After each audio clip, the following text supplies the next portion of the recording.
எங்க தொகுதி மக்களுடைய கோரிக்கைகளை முழுமையா நிறைவேற்ற முடியுங்கிற நம்பிக்கை எங்களுக்கு இருக்கு.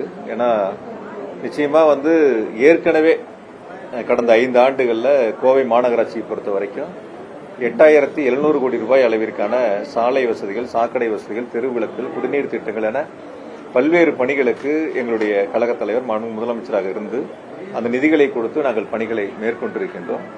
குறிப்பா கோவை மாநகராட்சியை பொறுத்த வரைக்கும் ஏறத்தாழ 1706 கிலோமீட்டர் அளவிற்கு சாலைகள் அமைக்கப்பட்டிருக்கின்றன.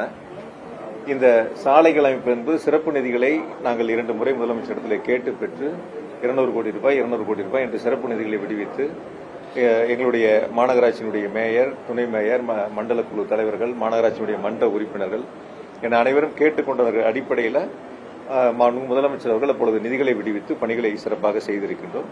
மீதம் இருக்கக்கூடிய பணிகள் விடுபட்டு இருந்தால் அதையும் செய்வதற்கு முயற்சி எடுப்போம். நிச்சயமாக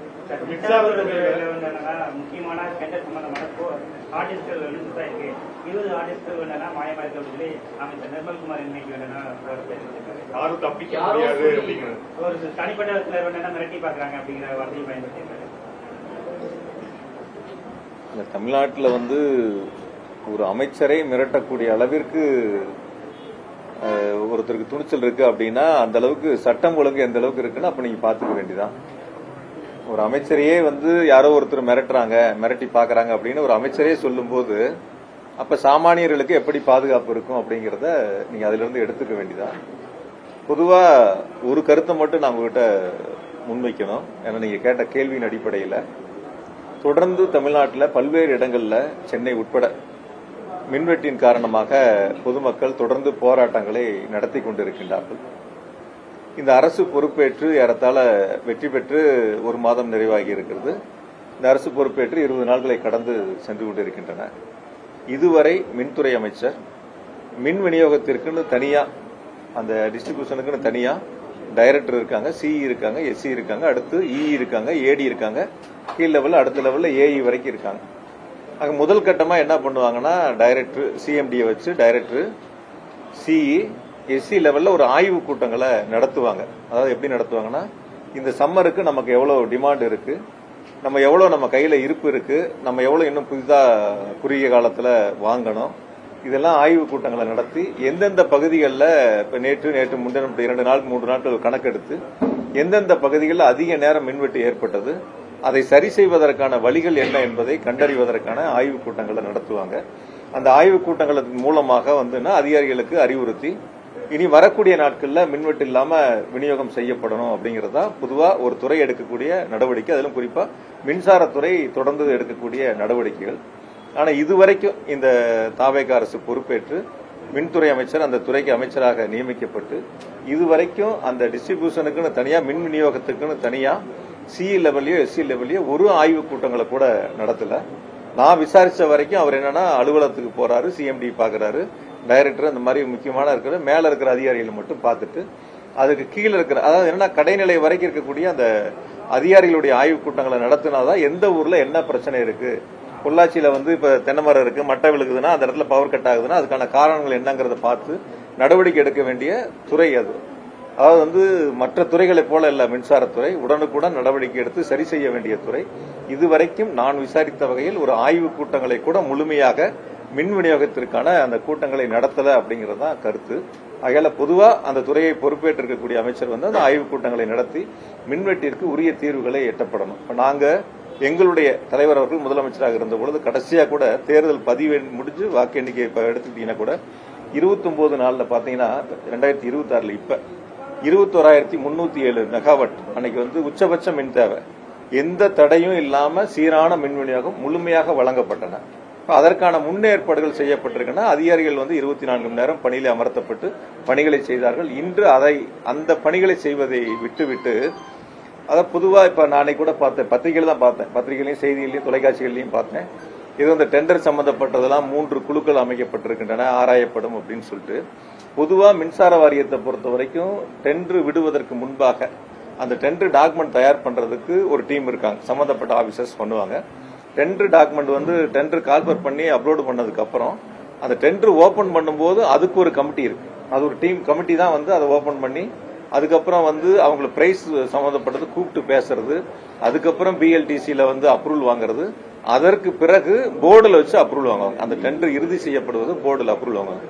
அந்த போர்டில் யாரெல்லாம் இருப்பான்னு கேட்டீங்கன்னா பைனான்ஸ் செக்ரட்டரி இருப்பாரு, இண்டஸ்ட்ரியல் செக்ரட்டரி இருப்பாரு, எனர்ஜி செக்ரட்டரி இருப்பாரு. இப்படி மூத்த ஐஏஎஸ் அதிகாரிகள் வந்து அந்த போர்டுல இருப்பாங்க. அவங்க தான் அந்த டெண்டரை வந்து இறுதி செய்யக்கூடிய இடங்கள். இதெல்லாம் வழக்கமா இருக்கிறது. இன்று நேற்றல்ல, பல ஆண்டுகளாக வழக்கமாக இருக்கிறது.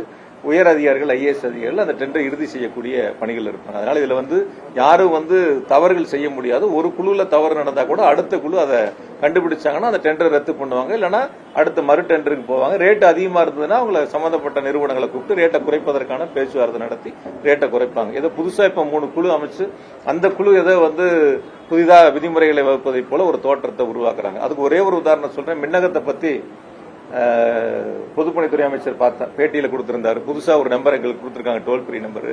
அதை வந்து நாங்க உங்களுக்கு சொல்றோம், மக்கள் இதை பயன்படுத்தலாம்னு சொன்னாங்க. அதெல்லாம் 2021 எங்களுடைய முதலமைச்சர் மாண்புமிகு தளபதி அவர்கள் மின்னகத்தை அவங்களே நேரில் வருகை வந்து மின்வாரி அலுவலகத்துக்கு தொடங்கி வச்சு, நானே உங்கள்கிட்ட சட்டமன்றத்திலேயே பதில் சொல்லியிருந்தேன், 30 லட்சத்துக்கும் மேற்பட்ட புகார்களுக்கு தீர்வு காணப்பட்டதுன்னு. அதனால எதையுமே வந்து இவங்க முழுமையா ஆராயாமல், சம்பந்தப்பட்டிருக்கின்ற அமைச்சர்கள் அந்த துறையை பற்றி முழுமையாக கவனம் செலுத்தி தெரிந்து கொள்ளாமல் ஒரு அரைகுறைத்தனமாக அவருடைய அவங்ககிட்ட சுத்தமா வந்து நிர்வாக திறமைங்கிறது கொஞ்சம் கூட இல்ல. அதை வெளிக்காட்ட முடியாம பல்வேறு காலகட்டங்களில் பல்வேறு மாற்று கருத்துக்களை சொல்லிட்டு இருக்காங்க. நாங்க பொறுப்பெடுத்துக் கொள்கின்ற பொழுதே நான் சொன்னேன், சட்டமன்றத்திலே 1,55,000 கோடி மின்வாரியம் கடன்ல இருக்குன்னு சொன்னேன். வருஷம் 15,000 கோடி வட்டி கட்டுறோம்னு சொன்னேன். இப்ப இந்த 5 வருஷத்துல எவ்வளவு வட்டி கட்டியிருப்போம்? ஒரு வருஷத்துக்கு 15,000 கோடினா 75,000 கோடி வட்டியே கட்டியிருக்கும். அப்ப 2 லட்சம் கோடி கடன் இருக்குங்கிறாரு. நாங்க இருக்கும்போதே 1.5 லட்சம் கோடி, நாங்க வரும்போது 1.5 லட்சம் கோடி கடன், வட்டி கட்டினது சேர்த்துனீங்கன்னா 2 லட்சம் கோடி நார்மலா வரக்கூடியதுதான். அந்த 2 லட்சம் கோடி கடன் அப்படிங்கறத தவிர தமிழ்நாடு அரசு, எங்களுடைய தலைவர் அவர்கள் முதலமைச்சராக இருந்து மின்வாரியத்துக்கு எவ்வளவு நிதி கொடுத்தாங்கன்னு அந்த மின்துறை அமைச்சர் சொல்லல. இந்த 5 ஆண்டுகள்ல தமிழ்நாடு அரசு நிதிகளை கொடுத்து மின்வாரியத்தை எந்த அளவிற்கு எங்களுடைய தலைவர் அவர்கள் காப்பாற்றினார்ங்கிறத சொல்லல. ஏறத்தாழ 70,000 கோடி அளவிற்கு மின்சார வாரியத்திற்கு இந்த 5 ஆண்டுகள்ல நிதிகளை எங்களுடைய தலைவர் அவர்கள் முதலமைச்சராக இருந்து விடுவிச்சு மின்வாரியம் காப்பாற்றப்பட்டிருக்கு. அதனால நான் உங்க மூலியமா சொல்லிக்கிறது என்னன்னா, மின்வெட்டுக்கு உரிய காலத்தில் தீர்வு காணப்பட வேண்டும். அதற்கு சம்பந்தப்பட்ட அதிகாரிகளை அழைத்து பேசி ஆய்வுக் கூட்டங்களை நடத்தி அது சம்பந்தமான நடவடிக்கைகளை விரைந்து எடுக்க வேண்டும். அதை விட்டு அதற்கு மாறாக ஏதோ தவறுகள் நடந்ததை போல ஒரு தோற்றத்தை உருவாக்குவதும், ஏதோ ஹார்ட் டிஸ்க் காணாம போச்சு, ஹார்ட் டிஸ்க் காணாம போனா யார் வேணாலும் நடவடிக்கை எடுக்கலாம்ல. யார் சம்பந்தப்பட்டவங்க இருக்காங்க, எந்த செக்ஷன்ல காணாம போயிருக்கு, இதெல்லாம் நடவடிக்கை எடுக்க வேண்டியது அரசினுடைய கடமை, சம்பந்தப்பட்ட துறையினுடைய அமைச்சருடைய கடமை, சம்பந்தப்பட்ட அதிகாரிகளுடைய கடமை. ஒரு கீழ் லெவலுக்கு ஒரு தவறு பண்ணாங்க அப்படின்னா, உங்க நிறுவனத்துல யாரோ ஒருத்தர் ரிப்போர்ட்டர் தவறு பண்ணா உடனடியே மேலக்கும் நடவடிக்கை எடுக்க தானே செய்வாங்க. அது மாதிரிதான் அதுவும் ஒரு துறை சார்ந்தது. அது வந்து ஒரு பெரிய அளவுல ஏதோ தவறுகள் நடந்தது போல அந்த துறை ஏதோ வந்து இவங்க புதுசா நான் 2-3 பேட்டியில பார்த்தேன். சீரமைக்க போறோம். முதல்ல மின்வெட்ட சீரமைங்க, அப்புறம் துறைகளை சீரமைக்கலாம். துறைகள்லாம் ஏற்கனவே சீரமைக்கப்பட்டு பல முன்னேற்றங்களை நோக்கி போயிடுச்சு. கடைசி 2 வருஷம் இதுல வருவாயில தான் இருந்தது மின்வாரியம். அதனால முதல்ல மின்வெட்டை சீரமைக்கிறத விட்டுட்டு துறைகளை சீரமைக்க போறோம்னு சொல்லிட்டு இருக்காரு. மின்வெட்டுக்கு போர்க்கால அடிப்படையில் நடவடிக்கை எடுக்கணும் இந்த அரசு.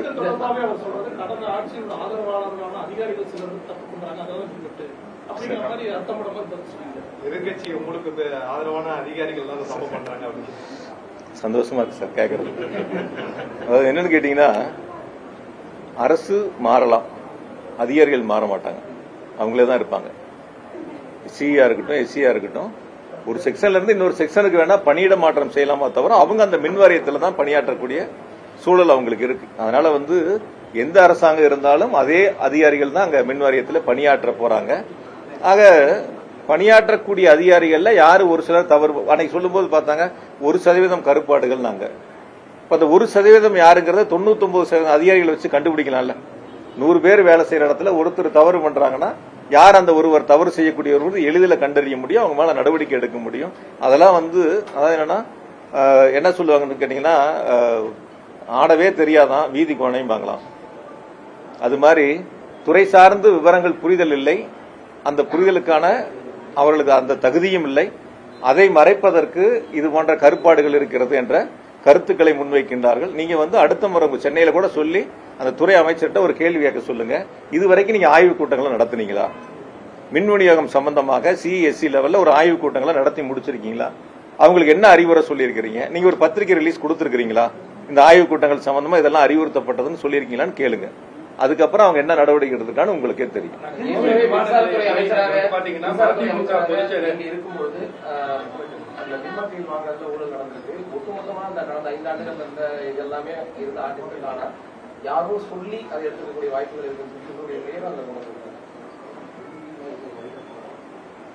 அதாவது இப்பதான் நீங்க கேள்வியில கேட்கும்போது சில கேள்விகளை முன் வச்சீங்க. அதாவது அரசு இப்ப நாங்க தேர்தல் முடிஞ்சு ஒரு மாசம் ஆச்சு, வாக்கு எண்ணிக்கை முடிச்சு. அதுக்கப்புறம் இன்னொரு புதிய அரசு வந்திருக்கு. புதிய அரசு வரும்போது சம்பந்தப்பட்ட அதிகாரிகள் எப்படி எந்த அரசு இருக்கோ அந்த அரசை சார்ந்து வேலை செய்வாங்க. அவங்களுக்கு என்ன நேர்மையான பணிகள் இருக்கோ அந்த பணிகளை செய்ய போறாங்க. அப்படிப்பட்ட ஆவணங்கள் நான் இப்ப சொன்னல, அந்த டென்ட் டாக்குமெண்ட் ஒருத்தர் எடுக்கிறாங்கன்னா அதுக்கு எத்தனை கமிட்டி இருக்கு, அது எப்படி கடைசியா இறுதி முடிவு எடுக்கிறாங்க, அதுக்கு அனுமதி எப்படி கொடுக்கறாங்கிற வரைக்கும் சொல்லியிருக்கிறேன் நான்.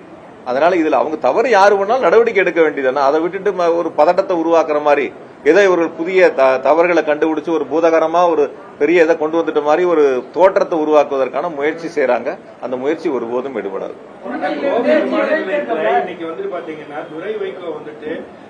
உதயசூரியன் சின்ன போட்டியிட்டது துரதிருஷ்டமான ஒன்று அப்படின்னு சொல்லிட்டு விமர்சனம் பண்ணியிருக்காரு. மேலும் தமிழகத்துல சட்டம் ஒழுங்கு ஆக்சுவலா பாத்தீங்கன்னா அவங்களுக்கு டைம் வேணும் அப்படின்னு சொல்லியிருக்காரு. எப்படி பாக்குறீங்க? இதுவரை எப்படி இருந்ததோ அப்படியே தான் இப்பவும் இருக்கு. கடந்த கால ஆட்சியிலே இப்படிதான் இருந்தது, அதனால இப்போ இப்படிதான் இருக்கு. சரி செய்வாங்க அப்படிங்கிற கடந்த ஆட்சியை நீங்க ஒரு தேர்தலில் கொடுத்த வாக்குறுதிகளுக்கு நீங்க கால அவகாசங்கள் கேட்கலாம்.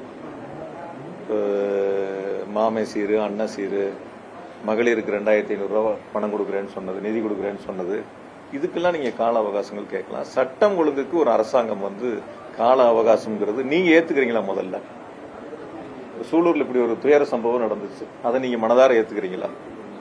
வேற நீங்க கொடுத்த மற்ற வாக்குறுதிகளுக்கு எப்படி வேணாலும் நீங்க கால அவகாசம் கொடுங்க, நீங்க ஒயிட் பேப்பர் போடுறேன்னு சொல்லுங்க, நிதிநிலை சொல்லுங்க, அது கால அவகாசம் கேட்பதுங்கிறது ஒரு அரசாங்கம் உட்கார்ந்து இருக்கு கேட்கறாங்கிறது நம்ம சொல்றோம். ஆனா சட்டம் ஒழுங்குக்கு ஒரு அரசாங்கம் ஏறத்தாழ 20 நாட்களை கடந்து இன்னும் எங்களுக்கு கால அவகாசம் வேணும் என்பது இந்த அரசு மக்களிடத்தில் வாக்குகளை பெற்ற பொழுது சொன்ன வாக்குறுதிகளை நிறைவேற்ற முடியாமல் இந்த அரசு மக்களுடைய நன்மதிப்பை இழந்திருக்கிறது. எந்த இடங்கள்லையும் குறிப்பாக எந்த வேட்பாளர்களும் நீங்க கோயம்புத்தூர்ல சொல்லுங்க, 10 தொகுதியில நின்ற வேட்பாளர்கள் எத்தனை வேட்பாளர்கள் அந்த தொகுதி முழுவதும் சென்று மக்களை சந்தித்து வாக்குகளை சேகரித்தார்கள்? நீங்க பார்த்திருப்பீங்க எல்லாரும் கூட. எங்க கட்சி வேட்பாளர்கள் நின்னாங்க, எங்க கூட்டணி கட்சி வேட்பாளர்கள் நின்னாங்க, அதிமுக கூட வேட்பாளர் நின்னாங்க. அவங்களுடைய தேர்தல் சுற்றுப்பயணத்தையும் உங்களுக்கு வந்த சுற்றுப்பயணம் எல்லாம் வந்திருக்கும். அந்த புதிய கட்சியில நின்ற சுற்றுப்பயணம் உங்களுக்கு தெரிஞ்சிருக்கும். ஆக மக்களிடத்தில் அவர்களுடைய கொள்கைகளை, கோட்பாடுகளை, தேர்தல் வாக்குறுதிகளை முழுமையாக கொண்டு சேர்க்காமல் ரீல்ஸ் மூலமாக வந்த ஆட்சி இந்த தாவேக ஆட்சி. அரசு அமைந்த பிறகும் அதையே முயற்சி எடுக்கின்றார்கள். தொழில் முதலீட்டுக்கா இருக்கட்டும், மற்ற நிகழ்வுகளுக்கா இருக்கட்டும், அதே ரீல்ஸ் பயணத்தை தான் முன்னெடுக்கிறாங்க. இது ரியல் ஆட்சி இல்ல, ரீல்ஸ் ஆட்சி தான். நிச்சயமா மக்கள் இப்ப உணர்ந்திருக்கிறாங்க, இன்னும் போக போக முழுமையா உணர்வாங்க. கழகங்கள் மறையட்டும் அப்படின்னு சொல்லிட்டு ரஜினி ரசிகர்கள் புதுசா ஒரு இதை ஆரம்பிச்சிருக்காங்க. அதாவது என்னன்னா அண்ணாமலை ஆரம்பிக்கக்கூடிய கட்சி அதை ரஜினி ஆதரவோட தமிழ்நாட்டுல மாற்றம் கொண்டு வரணும். பொறுத்திருந்து பாப்போம் சார். அதாவது என்னன்னா சார், ஒரு விஷயங்கள், திராவிட முன்னேற்ற கழகம் தொடங்கி 75 வருஷம் ஆச்சு. பல பேர் நான் திமுகவை அழிப்பேன் ஒழிப்பேன்னு வந்தவங்க எல்லாம் அவங்க தான் அழிஞ்சு போயிருக்காங்க, ஒளிஞ்சு போயிருக்காங்க. திமுகங்கிறது ஒரு ஆலமரம். இன்னைக்கு செந்தில் பாலாஜி இருக்கலாம், துரை செந்தமிழ் செல்வன் இருக்கலாம், பக்கத்துல தொண்டாமுத்தூர் ரவி அண்ணன் இருக்கலாம், அல்லது அண்ணன் ராஜீவ்காந்தி அண்ணன் இருக்கலாம், யாரு வேணாலும் இருக்கலாம். நாளைக்கு இன்னும் இதை தாண்டி எங்களை போல இன்னும் ஆயிரக்கணக்கான, லட்சக்கணக்கான, கோடிக்கணக்கான இளைஞர்கள் இந்த இயக்கத்துல பணி செய்வதற்கு தயாரா இருக்காங்க. அவங்களுக்கு தேவை அந்த வாய்ப்புகளை எங்களுடைய தலைவர் உருவாக்கிட்டு இருக்காங்க. அதனால பொதுவா இந்த திமுகவை அழிப்பே ஒழிப்பேன்னு சொன்னவங்களாம் அவங்க அழிஞ்சு போயிருக்காங்க, ஒளிஞ்சு போயிருக்காங்க. பல பேர் திமுக சொல்லணும்னா அரசியல் செய்ய முடியாது, அதனால அரசியலுக்காக அதை சொல்லிட்டு இருக்காங்க. சார், யார் நான் குறிப்பிட்ட பேர்லாம் சொல்லல, யார் திமுகவை அழிப்பேன் ஒழிப்பேன்னு சொன்னாலும் அவங்க அழிஞ்சு போவாங்க, அவங்க ஒளிஞ்சு போவாங்க. அது யாரா இருந்தாலும் சரி, யாரா இருந்தாலும் சரி. நான் பல முறை நானே கேட்டேன், நானே உங்ககிட்டயே தான் கேட்டேன். நான் ஒரு 10 பேட்டி அப்பதான் சொன்னேன் நான். அதனால அதுக்குள்ள போக வேண்டிய அவசியம் இல்ல.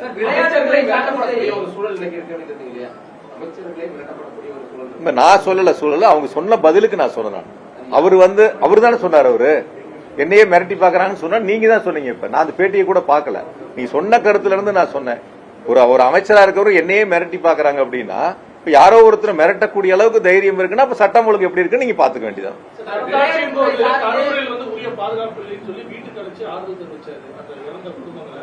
இப்ப அவங்க ஆட்சி தான் நடக்குது. இது வரைக்கும் ஒரு கரூர் கூட வரல. சார், இந்த கரூர் சம்பவத்தை பத்தி பேசணும்னா ரொம்ப நேரம் அது பேச வேண்டியதா இருக்கு. எதனால நடந்துச்சு, எப்படி நடந்துச்சுங்கிறதெல்லாம் முழுமையா நீங்களும் உங்க தொலைக்காட்சிகள், உங்களுடைய பத்திரிகைகள் எல்லாரும் அங்க இருந்தாங்க, நேரில் பார்த்தாங்க. அது ஒரு மிக மோசமான ஒரு துயர சம்பவம். அந்த சம்பவம் நடந்து கூட வந்து யாரும் ஆறுதல் சொல்ல போகல, யாரும் மருத்துவமனைக்கு அந்த இயக்கத்துல இருந்து யாரும் வரல. திருச்சி விமான நிலையத்தில் பத்திரிகையாளர் கேள்வி கேட்ட போது கூட அந்த கட்சியினுடைய தலைவர் வந்து பதிலளிக்காம உள்ளதான் போனதெல்லாம் நீங்க பாத்தீங்க. அதுக்கு பிறகு கூட இன்ன வரைக்கும் அரசு பொறுப்பேற்று ஒரு மாச காலமா வந்து 20 நாளைக்கு மேல பத்திரிகையாளர் கூட சந்திக்கல. டெல்லி போனா எல்லா முதலமைச்சர்களும் பிரதமரை பார்த்தாங்கன்னா பத்திரிகையாளர் சந்திப்புங்கிறது இருக்கு, அது கூட பத்திரிகையாளர் சந்திப்பும் இல்ல. அதனால இந்த அரசை பொறுத்த வரைக்கும் வந்து நீங்க எப்படி கண் கூட மக்கள் எங்ககிட்ட சொல்ல கருத்து என்னன்னா, நாங்க நேத்து கூட நன்றி சொல்ல போனோம், மக்கள் சொன்ன கருத்துக்களை பொறுத்து நான் உங்களுக்கு முன்வைக்கிறேன். இந்த அரசை பொறுத்த வரைக்கும் ஒரு வெளிப்படைத்தன்மை இல்ல. இந்த அரசை பொறுத்த வரைக்கும் மக்கள்கிட்ட சொன்ன வாக்குறுதிகளை நிறைவேற்றக்கூடிய ஒரு அரசு இல்ல. எந்த வாக்குறுதி விவசாயிகளுக்கு சொன்னாங்க, 5 ஏக்கருக்கு கீழே இருக்கிற எல்லாத்துக்கும் தள்ளுபடினாங்க, 5 ஏக்கருக்கு மேல இருக்கிறவங்களுக்கு 50% தள்ளுபடினாங்க. ஆனா இப்ப வந்து 1 லட்சம் ரூபாய்க்கு மேல வாங்கியிருந்தா 5000 ரூபாய் தான் தள்ளுபடின்னு சொல்றாங்க. அந்த விவசாயி கேட்கறாங்க, நான் 1 லட்சம் கட்டக்கூடியவன் இன்னொரு 5000 ரூபாய் என்னால சேர்த்து கட்ட முடியாதான்னு கேள்வி கேட்கறாங்க.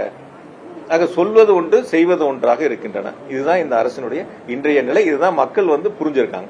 எம்ஜிஆர் தொடர்ந்து கிளைம் பண்ணிக்கிறாங்க முதல்வர் அவர்கள். இது வரைக்கும் ஒரு எம்ஜிஆர் சமாதி கூட போய் கிடையாது. அது சார், சில நேரங்கள் சில அரசியல் கட்சியினுடைய தலைவர்களுடைய பெயரை பயன்படுத்தி அந்த வாக்குகளை தன் பக்கம் ஈர்ப்பதற்கான அந்த முயற்சிகளுக்கான மடைமாற்றமாக பயன்படுத்துறாங்க. அதுதான் ஒரு அமைச்சர் சொன்னாங்க, ஒரு கட்சியில இருந்து 90 விழுக்காடு எல்லாம் எங்ககிட்ட வந்து சேர்ந்துருவாங்க அப்படின்னு. அதான் அவங்களுடைய எதிர்பார்ப்பு. அந்த மாதிரி சொன்னா கொஞ்சம் பேர் வருவாங்களாங்கிறதுடைய எதிர்பார்ப்பு. அந்த எதிர்பார்ப்பு வந்து அவங்களுக்கு எப்படி பூர்த்தியாங்கிறத அவங்க தான் பார்க்கணும். எங்க இயக்கத்தை பொறுத்த வரைக்கும் நம்மளுக்கு ஆரம்பத்திலேயே சொன்னேன், நாங்க யார் இல்லைனாலும் பரவாயில்ல, எங்களை தாண்டி நான் 100 பேர், 1000 பேர், 1,00,000 பேர், கோடிக்கணக்கானோர் இந்த இயக்கத்தை வளர்ப்பதற்கும் இயக்கத்தில் பணியாற்றுவதற்கும் தயாராக தொண்டர்கள் இருக்காங்க. தனிமனித தாக்குதல் அதிகமா ஈடுபட மாட்டீங்க அப்படின்னு இருக்கும்போது விஜய் வந்து தன்னை எம்ஜிஆராக வந்து மக்கள் மத்தியில் பேசிக் கொண்டிருப்பது எதை குறிக்கிறது? மக்கள் மத்தியில் செல்வாக்க குறிக்கிறதா இல்ல வேற ஏதாவது அவரை பின்தொடர்ந்து? சார், தேர்தல் களம் வரை நீங்க என்ன வேணாலும் பேசுங்க சார். வாக்கு சேகரிக்கிற வரைக்கும் வாக்கு சேகரிப்பு முடிஞ்சிருச்சு, வாக்கு எண்ணிக்கை முடிஞ்சிருச்சு, அரசாங்கம் பொறுப்பெடுத்துக் கொண்டாச்சு. அதற்கு பிறகு இப்ப நம்ம 1 மாசத்தை நெருங்க போறோம். இந்த 1 மாத காலத்துக்கு பிறகு நீங்க நன்றி சொல்லக்கூடிய ஒரு இடத்துக்கு போறீங்க. அப்ப வாக்கு சேகரிக்கின்ற பொழுது என்ன பேசுனீங்களோ அதே கருத்துக்களை தான் நன்றி அறிவிப்பிலையும் முன்வைக்கிறீங்க. இப்ப அந்த இடங்கள்ல என்ன சொல்லியிருக்கணும், நாங்க இதெல்லாம் வாக்குறுதி சொன்னோம், இதை செய்யறோம், இதை செய்ய போறோம், இதெல்லாம் இந்த காலங்களில் செய்ய போறோம் அப்படிங்கறதா ஒரு அரசினுடைய, ஒரு அரசு பொறுப்பேற்ற அரசினுடைய கடமையா இருக்கு. அதை விட்டுட்டு மீண்டும் வந்து எங்களுக்கும் அவங்களுக்கும் தான் போட்டி அப்படின்னு சொல்றதெல்லாம் வந்து இன்னும் தேர்தல் பிரச்சார பயணத்துல போட்ட ஸ்கிரிப்ட் அப்படியே இருக்கு, ஸ்கிரிப்ட் மாத்தலன்னு தான் சொல்றேன். அதுதான் இன்றைய நிலைமையா இருக்கு. அதனால பொதுவாக நான் இன்னைக்கு நான் இன்றைய சூழலில் நான் கூட வெளிப்படையா சொல்றேன், இன்றைய சூழலில் தமிழ்நாடு சட்டமன்றத்திற்கு பொது தேர்தல் நடந்தால் நிச்சயமாக 200 தொகுதிகளை திமுக வெற்றி பெறும். எங்களுடைய தலைவர்களும் முதலமைச்சராக பொறுப்பெடுத்துக்குவாங்க. அந்த அளவிற்கு மக்களுடைய மனநிலை இன்னைக்கு ஒவ்வொரு மக்களும் சொல்லக்கூடிய கருத்துக்கள் அந்த அளவுக்கு கீழ்மட்டம் வரைக்கும் அப்படி இருக்கு. அதனுடைய முடிவுகள் எப்படி இருக்கு? இப்ப பெருந்துறை, தாராபுரம் கட்டுப்பாட்டுக்கு கீழே தான் வருது. அந்த தொகுதி 6 மாதத்துக்குள்ள இடைத்தேர்தல் வர அதனுடைய முடிவுகள். பெருந்துறை, ஈரோடு இடைத்தேர்தல் சொன்னா எங்க தலைவர் என்ன முடிவு எடுக்கிறாங்க, என்ன எங்களுக்கு உத்தரவு போடுறாங்களோ அதுக்கு பிறகுதான் அது சம்பந்தமான கருத்துக்களோ அல்லது பணிகளை சொல்ல முடியும்.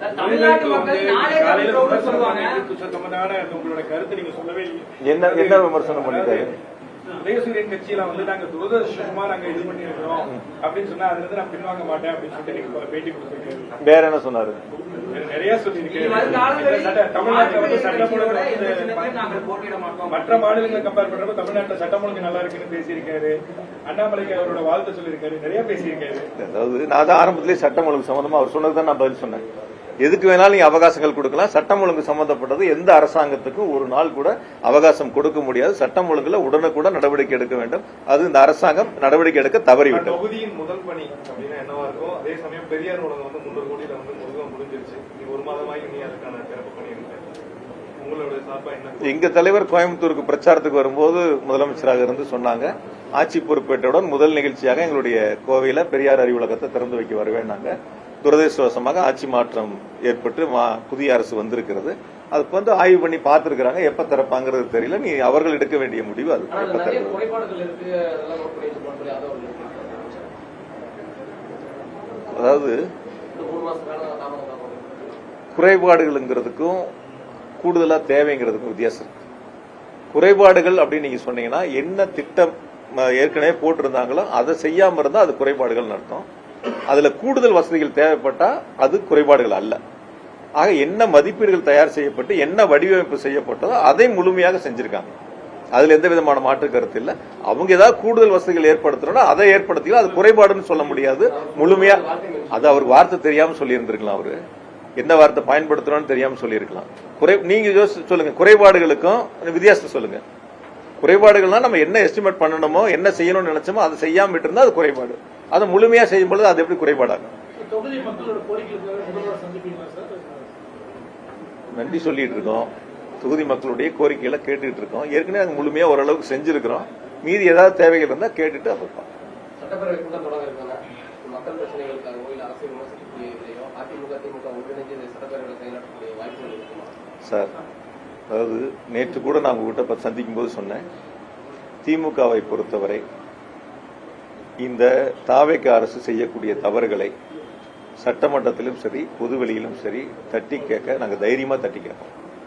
எங்களுடைய எதிர்க்கட்சி தலைவர் மாண்புமிகு சின்னவர் அவர்கள் மிக தெளிவா நம்பிக்கை வாக்கெடுப்பின் போது உரையாற்றினார். நீங்க அதை எல்லாரும் பார்த்தீங்க. எந்த அளவுக்கு அவருடைய உரை மிக சிறப்பாக இருந்தது. எல்லாராலும் அந்த பாராட்டப்பட்ட உரை. அதனுடைய தொடர்ச்சி இந்த வரக்கூடிய கூட்டத்தொடராக இருந்தாலும் சரி அல்லது சட்டமன்றம் இல்லாத நாட்களாக இருந்தாலும் சரி இந்த தாவேக அரசு செய்கின்ற தவறுகளை நிச்சயமாக சட்டமன்றத்திலும் பொதுவெளியில் சுட்டிக்காட்டுவது, இந்த தவறுகளை மக்கள் மன்றத்தில் எடுத்து சொல்வது எதிர்க்கட்சியினுடைய கடமை. நாங்கள் நிச்சயமாக சிறப்பாக அதை செய்வோம். சார் நாங்க எதிர்க்கட்சி சார். திமுகவை பொறுத்தவரை திமுக தான் எதிர்க்கட்சி. திமுகவை பொறுத்தவரை தாவேக அரசு செய்கின்ற தவறுகளை நிச்சயமாக எதிர்த்து கேள்வி கேட்போம், நெஞ்சுரத்தோடு கேள்வி கேட்போம், தைரியமாக மக்கள் மன்றத்தில் எடுத்து வைப்போம். ஒரு துளி கூட பின்வாங்க மாட்டோம். நீங்க இன்னைக்கு மின்துறை அமைச்சர் சொன்ன மாதிரி அதை காணா இதை காணா அந்த தவறுகள் நடந்திருக்கு இந்த தவறு நடந்து இந்த மாதிரிலாம் சொல்லி பொதுவெளியில ஒரு பதட்டத்தை உருவாக்கி அது எதையோ தேடுவதற்கான முயற்சிகளை எடுத்து இந்த மாதிரி போறதுலாம் ஒரு நாளும் திமுக எல்லாம் பயப்படாது. ஒரு நாளும் திமுக பயப்படாது. அப்படிப்பட்ட இயக்கம் அல்ல திமுக. மிஸ்ஸாவை கண்டு பயப்படாத அஞ்சாத ஒரு இயக்கம் திமுக. திமுக இருக்கிறவங்க எல்லாம் ஜெயில கண்டு பயந்தது கிடையாது. ஒரு நாளும் பயப்பட போறதும் கிடையாது. இவங்களுக்கு வேணா பயந்துகிட்டு விமான நிலையத்தில் ஓடி போய் பிளைட் ஏறி பிடிச்சு ஆறுதல் சொல்ல கூட, பாதிக்கப்பட்ட மக்களை சந்திக்கிறது கூட தைரியம் இல்லாத ஆட்கள் இன்னைக்கு இருக்கக்கூடிய அரசாங்கத்தில் இருக்கக்கூடிய அமைச்சர்கள் உட்பட முதலமைச்சர் வரை. அதனால நீங்க அப்படிப்பட்ட அவங்களோட சேர்த்துலாம் பார்க்க வேண்டியதில்லை. நாங்க தைரியமா இந்த அரசு செய்கின்ற தவறுகளை மக்கள் மன்றத்திலையும் சொல்லுவோம், சட்டமன்றத்திலையும் சொல்லுவோம்.